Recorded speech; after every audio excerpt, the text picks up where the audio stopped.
Buenos días, un agradecimiento al comité organizador de este evento y vamos a tratar sobre la broncoscopía pediátrica, que es un procedimiento invasivo muy usado por los neumólogos, pero también lo utilizamos los cirujanos de tórax y los otorrinos. Este procedimiento nos permite tanto hacer un diagnóstico como tomar medidas terapéuticas durante el procedimiento. Desde 1897, Kilian empezó a hacer sus experimentos en un tubo que se usaba en los gastroenterólogos para examinar la parte interna del árbol bronquial. Posteriormente, ya en 1904, Chevalier Jackson lo perfeccionó esto colocando una luz para ver en el interior de todo el árbol bronquial, ¿no? Ya, y queda en el Congreso, en el 9º Congreso Internacional de Enfermedades de Tórax, en 1966, realizado en Copenhague, presentó ya el fibroscopio, ¿no? Esta técnica está basada en la imagen que transmite una fibra de vidrio, ¿no? Que fue ya descubierto en 1927 y 1930, tanto en Inglaterra como en Estados Unidos, se determinaron las propiedades de la fibra óptica, ¿no? Después en Holanda y en Estados Unidos se hizo que esta fibra óptica cubierta por un material permitiese modificar la dirección de la luz y poderla direccionar. Ya en Hopi y Capani usó la unión de todas estas fibras, ¿no? Los reunió y ya prácticamente se desarrolló la fibra óptica. Y ahí queda, lo presentó en este congreso para hacer el estudio. Ya en el 85, Wood difundió eso en el uso en la población infantil, ¿no? Acá tenemos una imagen del primer broncofibroscopio por nuestro jefe, el doctor Madrid, ¿no? Cuando llegó al hospital, nosotros usábamos hasta el año 90, 85 más o menos, usábamos la broncoscopía rígida para todo el procedimiento. Bueno, el Hospital Almenar es un hospital de adultos, ¿no? Y lo usamos para sacar cuerpos extraños en pacientes posoperados, en la cabecera del paciente para aspiraciones y todo. Cuando llegó el primer broncofibroscopio, el doctor Madrid solamente lo usaba. Nosotros lo veíamos y no estábamos prohibidos de usar un equipo tan costoso, ¿no? Ya posteriormente, la broncoscopía rígida pasó a un segundo plano, ya no se usaba y la indicación era mayor en pacientes con broncoscopía. En esa época hacíamos aproximadamente 5 o 6 broncoscopías rígidas en la sala de procedimientos, ¿no? Y actualmente ya no hacemos broncoscopía rígida. Hay que considerarse antes de una broncoscopía, ¿no? Si esta broncoscopía justifica la indicación del mismo, ¿no? Hay que revisar la historia, hay que hacer un examen físico, un estudio radiológico y si la indicación es pertinente, ¿no? Formular un plan pre-broncoscopía considerando todos los procedimientos para maximizar el rendimiento diagnóstico y terapéutico. Y esto mucho depende de las herramientas que tengamos para hacer la broncoscopía y poder utilizar estas herramientas, ¿no? Porque de nada nos sirve solamente ver el árbol bronquial y aspirarlo. Tenemos que tener todo el equipo para hacer biopsia, para hacer procedimientos que ahora son más avanzados, ¿no? También tenemos que tener presente las contraindicaciones referidas a la seguridad del paciente y dónde se va a realizar este procedimiento. Y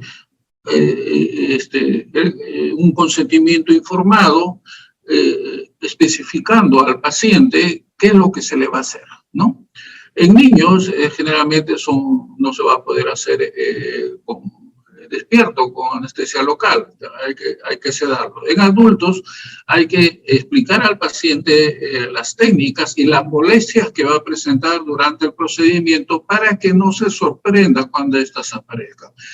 Si uno explica bien al paciente qué es lo que queremos obtener, qué es lo que va a sentir el paciente se va a dejar hacer el procedimiento. Lo peor en un paciente es ser sorprendido por un síntoma o algo que en su ignorancia piensa de que está en peligro su vida. Pero si nosotros le describimos todo lo que va a sentir, el paciente lo va a tolerar bien, ¿no? En lo que se refiere a la broncoscopía rígida, ¿no? El paciente, la condición es la hiperextensión del cuello. Y esto dependiendo de qué, porque el broncoscopio rígido no va a cambiar de dirección, ¿no?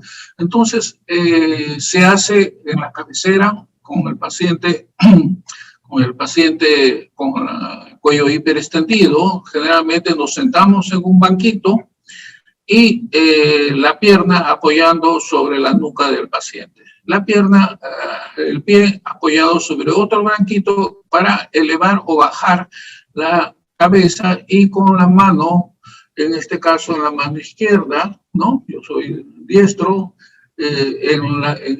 agarrando la mandíbula superior para movilizar hacia un lado o hacia otro la posición de la cabeza, de tal manera de que el broncoscopio pase libremente sin forzar por la luz de la tráquea o los bronquios, ¿no? Nunca hay que realizar un procedimiento en forma brusca, porque evidentemente podemos dañar el arco bronquial. La diferencia con la fibrobroncoscopía es más cómoda, ¿no? El paciente en una posición normal, ¿no? De cúbito dorsal. La broncoscopía se puede realizar tanto por la nariz como por la boca, ¿no? Y lo primero que vamos a ver con esta posición es la epiglotis en la parte superior, ¿no? En la broncoscopía rígida, esta epiglotis nosotros a veces está descendida, a veces está muy larga, y tenemos que calzar este epiglotis con el borde biselado del broncoscopio para levantarnos y permitir observar las cuerdas vocales y la luz traqueal. Ingresando, pasando las cuerdas vocales, la tráquea cambia de dirección, se va hacia la parte dorsal, y ahí es donde uno eleva la cabeza para colocar el broncoscopio en el medio de la luz traqueal, ¿no? Acá en la parte posterior vemos, en la parte inferior vemos que el epiglotis está pegada a la base de la lengua, y la luz y el broncoscopio está en medio de la tráquea. Cuando queremos ver el bronquiotronco derecho, evidentemente tenemos que rotar lateralmente la cabeza hacia el lado izquierdo, y si queremos ver o entrar al bronquiotronco izquierdo, la cabeza tiene que estar hacia el otro lado para permitir una continuidad en la luz traqueal. La broncoscopio en los niños evidentemente requiere una anestesia general o sedación profunda, dependiendo del tiempo que uno va a utilizar para este procedimiento. Si es, por decir, pues una moneda que está en la pinza cricofaringea, evidentemente es una sedación y esto se observa rápidamente, ¿no? Pero si queremos ingresar hacia un bronquio izquierdo, bronquiotronco izquierdo o derecho, tal vez nos lleve más tiempo y necesitamos una anestesia, una sedación más profunda, ¿no? Más adelante vamos a ver que también el tubo broncoscópico rígido también puede funcionar como una intubación orotraqueal, porque permite también ventilar al paciente. Generalmente en niños requiere el uso de un quirófano, ¿no? Y con la presencia de un personal auxiliar entrenado, porque en esos pocos minutos que nos va a llevar este procedimiento, tenemos que tener todo a la mano y que no falte nada, y este personal auxiliar que nos va a dar todas las herramientas que nosotros vamos a necesitar. ¿no? En general, en adultos y en niños casi es imposible hacerlo en la cabecera, pero esto también no es la broncoscopia rígida. Cuando yo me formé como residente, los pacientes posoperados lo hacíamos en la cabecera de su paciente y nosotros poníamos un tabladillo debajo de la cama con el paciente semi-sentado y ahí le hacíamos la broncoscopia. Actualmente ya vemos un poco imposible hacer esto, ¿no? Pero se hacía en esa época. En esa época no había pues todo el armamento que tenemos ahora, ¿no? Evidentemente, si el cuello no se puede extender, no se podría hacer una broncoscopia rígida y tampoco si no hay apertura bucal, tampoco, ¿no?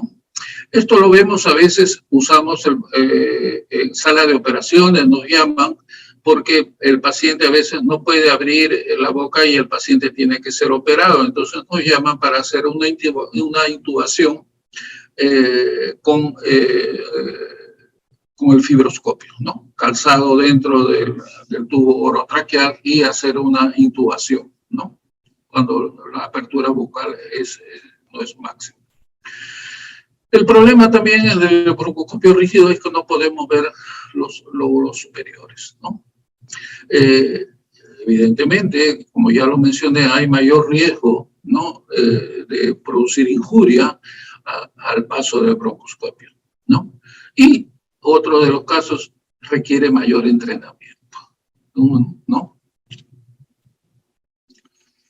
Las contraindicaciones, ¿no? Pueden ser absolutas y relativas. Por ejemplo, anormalidades del cuello, ¿no?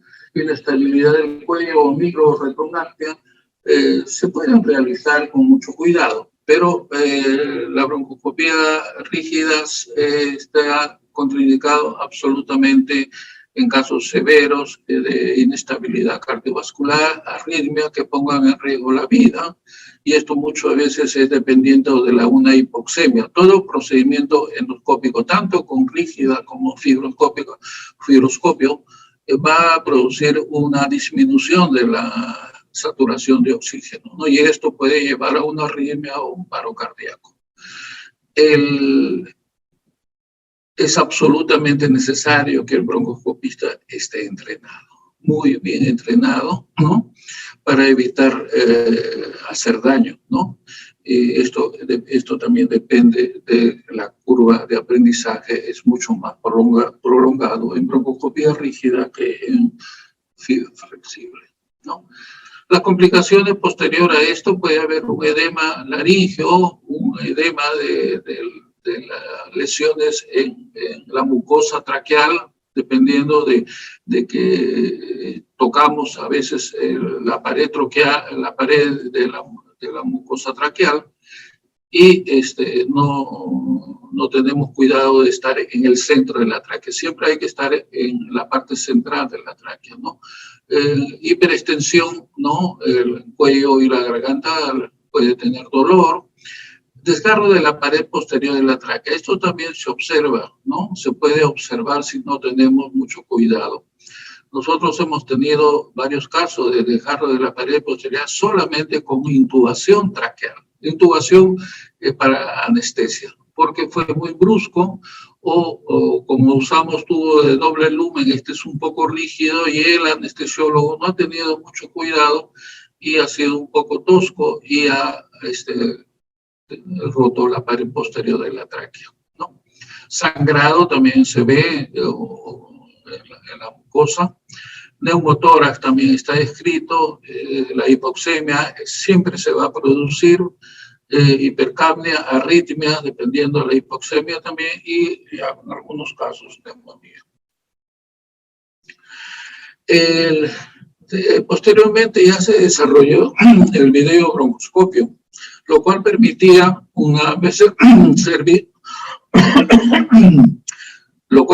ser visto por varios espectadores. Ya no teníamos que contarle a los que estaban a nuestro alrededor qué es lo que veíamos, ya todos podíamos ver.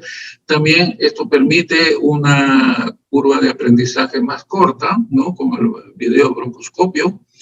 hay mejor calidad de imágenes y se puede hacer echado o sentado en estos casos, como se ve en las imágenes. Se puede hacer en la parte posterior del paciente, nos hemos acostumbrado a hacerlo así, pero también se puede hacer delante del paciente, ¿no? Actualmente los broncofibroscopios tienen mayor canales de trabajo y equipamiento para introducir a través de estos canales y hacer indicaciones terapéuticas, ¿no? Es un procedimiento seguro, ¿no? Si los beneficios superan los riesgos que conlleve su realización. Esto es importante porque la broncoscopía no se va a indicar de un inicio. Primero hay que realizar todos los procedimientos no invasivos y ver bien si está indicado y si esto va a ser más beneficioso que la realización del mismo, ¿no? Y además, sí, la información que esperamos obtener no puede ser alcanzado por otros métodos menos invasivos, ¿no? Nos va a dar una información de la anatomía del aro bronquial y la funcional y la dinámica de las vías aéreas, ¿no? Vamos a obtener tanto muestras biológicas del paciente pediátrico, lavado bronquialveolar, biopsia bronquial, cepillados y como indicaciones terapéuticas también, ¿no? Emplear equipos que nos puedan solucionar endoscópicamente problemas de la luz traqueal, ¿no? Actualmente contamos ya con broncofibroscopio ultrafino, ¿no? Y que el canal también, que estos ultrafinos a veces tienen cierta limitación para el empleo en los canales de trabajo, ¿no? Porque son muy delgaditos y son muy delicados, sobre todo en niños, ¿no? Siempre tenemos que tener un control óptimo de la ventilación, eso es muy importante, y pues, para evitar las posibles complicaciones. Las recomendaciones de la Sociedad Respiratoria Europea en su grupo de trabajo sobre avances tecnológicos inciden mucho en que los broncoscopios son más pequeños, de lumen más pequeño, que nos permiten utilizarlo en pacientes de menor edad, ¿no?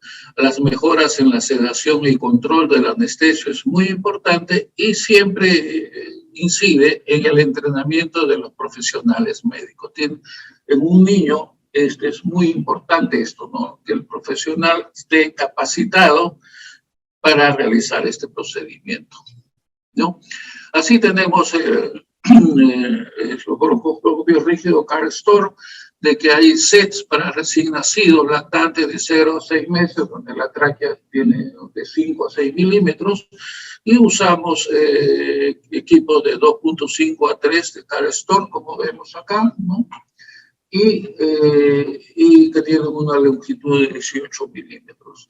Después hay un set segundo de pacientes de 6 meses a 6 años, donde hay ya varios tipos de broncoscopios de 3.5, 4 y 4.5 con una longitud mayor, ¿no? Para poder realizar este procedimiento. En la parte superior vemos los broncoscopios, el set de broncoscopio, y en la parte inferior las pinzas que pueden pasar a través de estos broncoscopios. Ya para niños mayores tenemos también broncoscopio de tamaño 5 o 6 con una longitud mayor y también las pinzas que se usan, ¿no? Este es todo el set. En la parte superior tenemos un telescopio que puede ingresar a través del broncoscopio que están en el segundo y tercer plano debajo de él, ¿no? Y nos permite una visión, inclusive este telescopio tiene 45 grados y nos permite ver también en la forma lateral la visión. También hay de 0 grados que nos permite ver la visión de frente. Tenemos todo el set de pinzas, ¿no?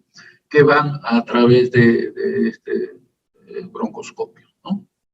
Y todo el equipamiento en la parte inferior, tanto para aplicar ventilación, ¿no? para tapar, para ver, para transmitir la luz, el visor, ¿no? Que se pone en esta parte distal para que no salga, si estamos dando ventilación al paciente o oxígeno no se escape, ¿no? Y el set para instilar agua, ¿no? Todos los broncoscopios, en este caso, está calzado con el telescopio, ¿no? Y acá viene la luz, ¿no? Es una luz, la luz que viene de la fuente de luz que se coloca acá. Y estas pinzas son muy delicadas y hay que tratarlos con mucho cuidado. Son estructuras metálicas, cilíndricas, huecas, de longitudes variables, de acuerdo a si vamos a hacer un lactante o un niño mayor, ¿no? Como dije, este lente es para que se observa una visión directa de mejor resolución que la visión directa a través del broncoscopio rígido. Acá podemos ver que se está introduciendo una pinza a través del broncoscopio rígido. La pinza va de acuerdo, también está a unos 3 o 4 centímetros más allá de la punta del broncoscopio y nos permite calzar. Evidentemente, este cuerpo extraño no podría ser retirado a través de la luz del broncoscopio rígido. Entonces se extrae el broncoscopio con la pinza calzada, ¿no? Calzando el cuerpo extraño, ¿no? Y aquí tenemos todos los aditamentos. Este es el broncoscopio rígido, ¿no? Y por acá entra el canal, acá vemos, ¿no? La luz, por esto acá se va a colocar la fuente de luz y esto va calzado acá, para que esta luz sea transmitida a la punta del broncoscopio. Acá tenemos un lente para que poder ver directamente y no contaminarnos, ¿no? Este es para la aspiración, y por acá nosotros podemos con este equipo colocar y poner acá oxígeno, o puede ir inclusive a una máquina de ventilación, ¿no? Y este es el otro, es para taparlo al inicio cuando estamos tratando de introducir. Como ustedes ven, este es un telescopio, ¿no? Es muy delgadito y viene protegido por una funda, ¿no? Este telescopio, que puede ser de 0 grados o 45, como les indiqué, nos permite una mejor visión. Acá, este mismo equipo es en lo cual nos permite colocar la luz y obtener una mejor imagen, ¿no? Como le dije, esto permite también la ventilación. Ahí estamos ventilando. Acá sale por 2 sitios. Acá hay un tapón para que la ventilación salga. Se cabe, ¿no? Y también de manera terapéutica, tanto en el broncoscopio rígido, bueno, son pinzas rígidas, o en el fibroscopio también podemos usar para biopsia para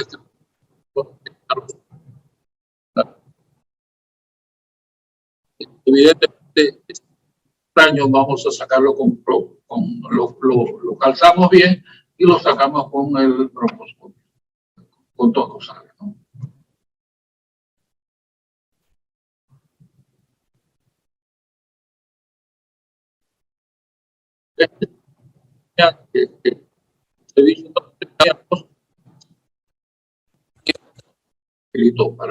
Para sacar, ¿no? ¿Cuáles son las indicaciones en pediatría? Es muy frecuente que un niño tenga estridor, ¿no? Que puede ser un signo de una obstrucción, ¿no? Que es la primera indicación de una fibrobroncoscopía. Y esto es muy superior a una laringoscopía, porque nos permite observar mucho más allá de la base de la lengua, y que a veces es imposible hacerlo con una laringoscopía, ¿no? Para hacer un diagnóstico, y posteriormente también, si hay obstrucción, para hacer la terapéutica de esto, ¿no? Sibilancias persistentes en un niño que es tratado con broncodilatadores o antiinflamatorios, ¿no? O estridores localizados en el pulmón, que no tienen ninguna respuesta al tratamiento. Entonces, es muy probable que haya un cuerpo extraño o una anomalía bronquial. Tos crónica o atípica y persistencia con estudios de radiología normal. A veces hay cuerpos extraños que no se pueden observar, ¿no? Y no hay respuesta terapéutica, ¿no? O hay también presencia de broncomalacia. Esto a veces pasa desapercibido, a veces estuve observando, es muy común en las fiestas infantiles, las piñatas, ¿no? Y usan pica pica, no papeles grandes, sino pica pica, son chiquitos, y rompen la piñata y los niños están en la parte inferior y gritando y todo. Y puede ser que esta pica pica ingrese a la vía aérea, ¿no? Y eso no se va a ver en una radiografía, pero sí el paciente va a tener posteriormente una tos persistente por la posibilidad de que este papelito pequeño haya ingresado a las vías aéreas. Entonces, al principio va a tener una tos muy exigente, pero después ya va a tener una tos atípica y persistencia. Ahí en los rayos X no vamos a ver nada. En esos casos está indicada una broncofibroscopía, ¿no? A veces se nos pasa y preguntar esto, ¿no? ¿Desde cuándo empezó la tos? Es muy importante para el diagnóstico y la sospecha de un cuerpo extraño. Y la hemoptisis también para determinar la localización del punto sangrante y también intentos terapéuticos, ¿no? Alteraciones en la fonación, ¿no?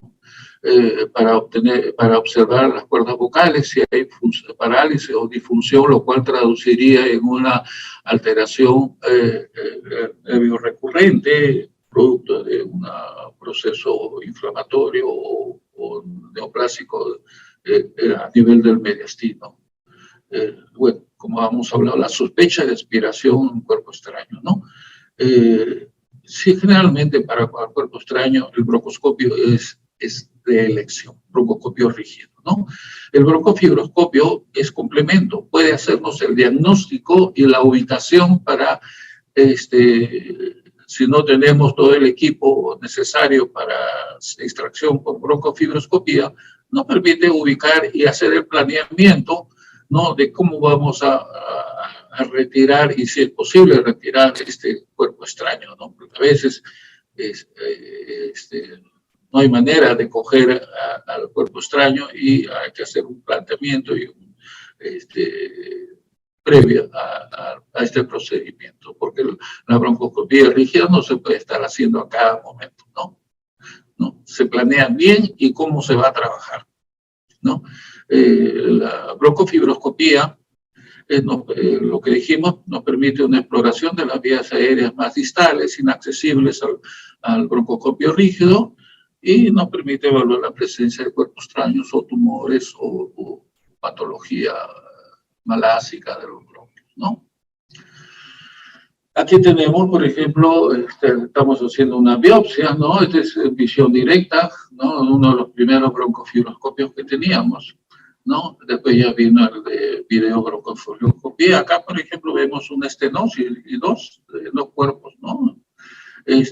Generalmente cuando vemos esto, no progresamos más porque es una estenosis crítica, y si nosotros pasamos el broncoscopio podemos producir una inflamación o edema y hacerlo más crítico el cuadro. En este caso nosotros observamos y informamos al broncoscopista, informa al cirujano o al otorrino, ¿no? O el cirujano de tórax para, con estas imágenes, planear un tratamiento que si puede ser si no está maduro como acá, maduro significa de que ya pasó el proceso inflamatorio, realizarlo una traqueotomía o ya planificar una cirugía de inicio, cirugía de resección traqueal, ¿no? También tenemos anomalías congénitas, ¿no? por ejemplo, una atelectasia, ¿no? Como acá vemos, del lóbulo medio, y nos permite examinar cuál es lo que está causando. A veces esta atelectasia del lóbulo medio, el bronquio tronco del lóbulo medio tiene la pared muy delgada, no muy rígida. Entonces, un ganglio, un crecimiento de un ganglio nos puede dar estas imágenes de atelectasia, lo cual con la broncoscopía rígida nos va a determinar si es un cuerpo extraño o si es una obstrucción por compresión extrínseca, ¿no?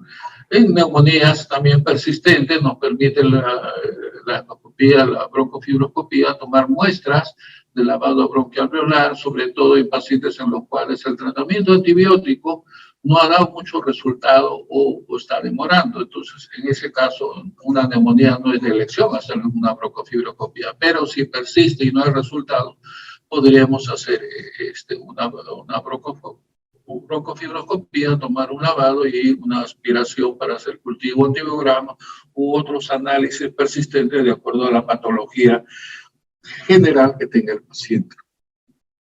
En este caso, por ejemplo, una hiperclaridad del pulmón, ¿no? Esto dependiendo también del enfisema lobar unilateral, ¿no? En un paciente, ¿no? Que también podría ser, como en este caso, un cuerpo extraño que obstruye el bronquiotronco, ¿no? También hay una hiperclaridad. Entonces, en estos casos, la broncofibroscopía está indicada, ¿no?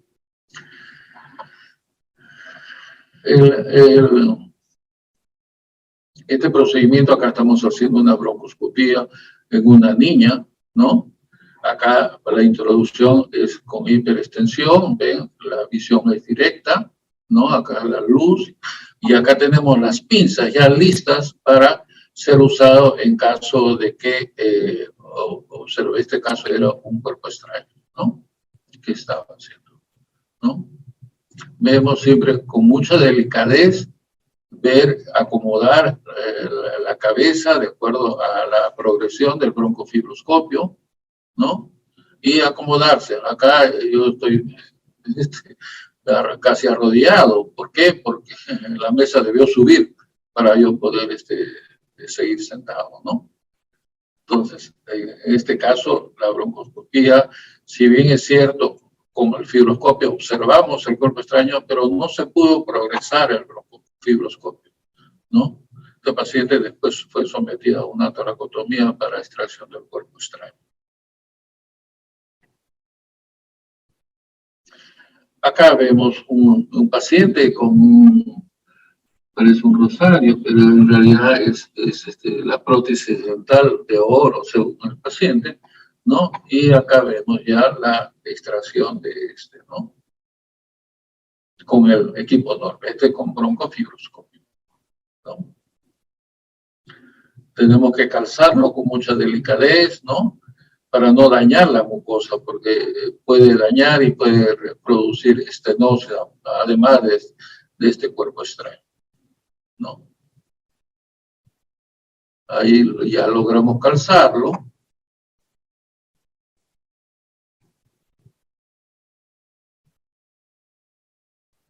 Y con delicadeza llegar hasta la funda del dormia, ¿no? ¿Ya? Y ahí sacarlo con el broncoscopio.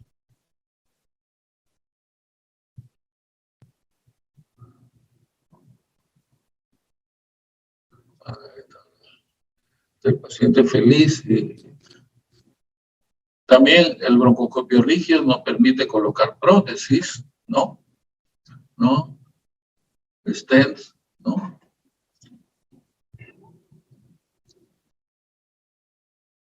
Broncofibroscopio, por ejemplo, este caso de hueso, también planificar cómo salir esto. Bueno, una pinza se coge y se extrae, ¿no? Una pinza de biopsia, acá por el fin. Acá un cuerpo extraño, este es un niño, esta es la punta de un lápiz. Es muy común que los niños estén con el lápiz en la boca. Tenemos la información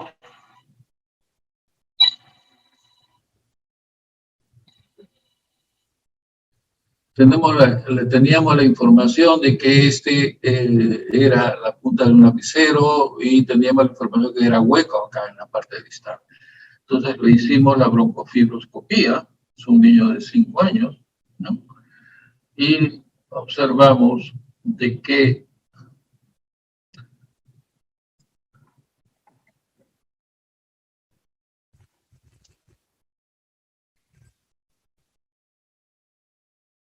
observamos que acá estaba el cuerpo extraño, pero era un borde bien que no se podía coger, ¿no? Evidentemente era un poco grueso y una pinza de biopsia, agarrarlo de un lado era imposible sacarlo, ¿no? Entonces, ¿qué ideamos, no? Ideamos pasar la pinza de biopsia a través del hueco, ¿no? Ya la habíamos probado en fuera acá está el hueco, ¿no? Habíamos probado que la pinza de biopsia pasaba el hueco, ¿no? Entonces, esa es la planificación que hay que hacer previa a la extracción previa a un procedimiento endoscópico, ¿no? Tanto rígido, ¿ves? El borde era muy romo y era imposible agarrarlo. Y también al jalarlo, esto no iba a jalar de este sitio y se iba a lateralizar el broncoscopio. Entonces, ¿qué hicimos? ¿No? Pasamos por acá, vamos a ver, ya está con muchos, acá vemos que ha pasado la pinza de biopsia y lo jalamos, ¿no? Acá todavía estamos con todo este procedimiento, se hace con luz oscura, acá van a prender la luz y vamos a observar el cuerpo, ahí está, ¿no? Pinza abierta y con este truco, bueno, hay que recursearse y ver la manera no automática de sacarlo, ¿no? Y acá vemos, ¿no? Acá vemos que el cuerpo extraño salió con todo, ¿no? Un reto son las agujas. Las agujas son difíciles de cogerlas, ¿no? Pero muchas veces hemos tenido que abrir en cirugía y también en cirugía, abriendo el bronquiotronco, la tráquea, a veces es muy difícil sacarlo, ¿no? Este es un blister, ya se pasó, ¿no? Hemos sacado de todo. Hasta una escarapela hemos sacado de un bronquiotronco en una niña. Entonces, también en las vías aéreas artificiales, sobre todo en un paciente intubado mucho tiempo, ¿no? Y que fracasa la extubación, hay que tomar medidas diagnósticas y terapéuticas. Primero, aspiración de secreciones o impactos mucosos que producen atelectasias y impiden una adecuada ventilación, ¿no? No significa que el paciente se le saca el tubo y ya está. Hay que hacerle, si no hay una ventilación adecuada, hay que hacerle una broncofibroscopia para hacer un diagnóstico y un tratamiento y probablemente secreciones o impactos mucosos, ¿no? Descartar la presencia de estenosis post-intubación prolongada es muy importante porque se le saca el tubo al paciente y a la semana viene ya con signos de asfixia. ¿Por qué? Porque en un paciente con intubación muy prolongada se produjo una estenosis traqueal, ¿no?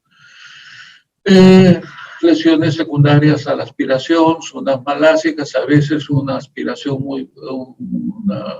de secreciones muy brusca, pero va a producir malasia o lesiones en la mucosa traqueal, ¿no? Y compresiones bronquiales extrínsecas también podemos diagnosticar. En este caso, es un paciente con cánula de traqueostomía, ¿no? Este es un equipito especial que se coloca en la cánula de traqueostomía, lo cual nos permite que el paciente siga ventilándose y por acá entra el fibroscopio, ¿no? Vamos a observar que la cánula está obstruida o también nos permite medir qué distancia hay del ostoma hacia la carina y adecuar el tamaño de la cánula traqueal al paciente, ¿no? Y uso de cánulas especiales, extra largas, ¿no? También el tamaño de la tráquea, el diámetro de la vía aérea previa al cambio de una cánula traqueostomía, ¿no? Y también nos permite también ver esto, ¿no? Si le sacamos la cánula y ver la presencia de granuloma o estenosis en la punta de la cánula traqueal, lo cual nos hacemos el diagnóstico y estamos preparados para cualquier contingencia que esto produzca. También la broncoscopía se hace en pacientes quemados, a veces las lesiones de la mucosa, tanto orotraqueal y traqueal, nos permite hacer un diagnóstico y ver cómo está la evolución del paciente. No es de inicio esta endoscopía, ¿no? Si no hay buena respuesta terapéutica, nos permite, acá estamos en sala de quemados en el paciente, ¿no? Entonces la broncoscopía nos permite obtener muestras, ¿no?, de infiltrados, ¿no?, tanto en pacientes inmunodeprimidos o pacientes con persistencia de infiltrados a pesar del tratamiento que se le está dando, ¿no? Presencia de infiltrados difusos en insuficiencias respiratorias, lavado bronquialveolar y en ocasiones biopsia bronquial o transbronquial, también se podría si tenemos el equipo adecuado. En caso de lavado en neumonías intersticiales crónicas, que nos permite hacer el diagnóstico de varias entidades patológicas en niños o en adultos, y la biopsia transbronquial también, ¿no? Sarcoidosis TBC biliar, ¿no? Lo que le decía, este es un equipo muy costoso, cuesta demasiado y las pinzas son muy delicadas. Esto, por ejemplo, a veces si se aprieta mucho la pinza de estos se puede romper, ¿no? Son fáciles de romper y esto cuesta carísimo, ¿no? Entonces hay que tener mucho, no solamente delicadez para hacer el procedimiento y no dañar el arco bronquial del paciente, sino también no dañar el equipo que cuesta demasiado, ¿no? Muchas gracias por la oportunidad de expresar.